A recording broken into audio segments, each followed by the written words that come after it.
Telegraph now with the worrying news that basic politeness is criminalised by equality laws, Paul. About time too. Offering a chair to an older work colleague could break equality laws. And I'd like to say at this point, I would never offer a chair to Lewis Schaefer.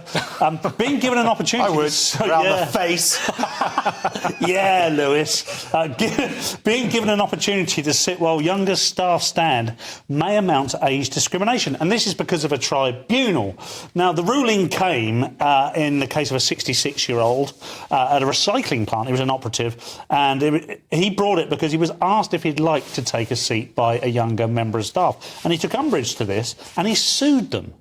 It's been proven that there was no malice involved, but it has also been said that it was unwanted conduct, which really does leave the door open. Yeah. And, do you know, I'd sack the person just for bringing that lawsuit. Oh, yeah, and I just couldn't... Honestly, someone like that does not deserve to be... I think that point was they were sacked, and that's why they did the lawsuit. Reading the transcript, reading what actually happened, so Idris Buemo, the manager, asked him if he wanted a chair when he hadn't asked for one. That just sounds like sort of basic politeness. And so Mr. Idrero, who was the complainant, replied that he did not want one. And Mr. Buemo didn't give a reason for the offer, although there was nothing unpleasant or rude about the way he asked the question. I mean, that's just somebody being nice. Well, it's more than that, because he'd had surgery. Right. So he had health issues. He was moving to a new department.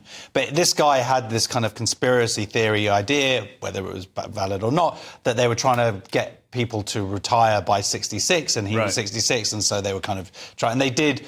Then they sort of said that he'd left...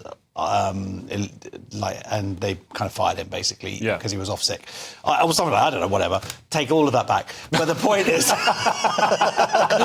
you should have been his lawyer. I can imagine you saying this in court. But yeah, this is ridiculous, and it is slightly scary that they're saying that to offer someone, an elderly person, a chair would be to treat them disadvantaged. Yeah, when it's giving them an advantage. Well, let's not forget that we've created an environment now where this guy thinks he can do that. Yeah. So he can sue because of that. He's taking advantage. Like Josh rightly points out, this is a guy that's kind of sees himself as a victim in the situation and has taken this avenue. So we've opened the door to vexatious accusations. Can you imagine that in Scotland? Oh, my God. It's all the police will deal with.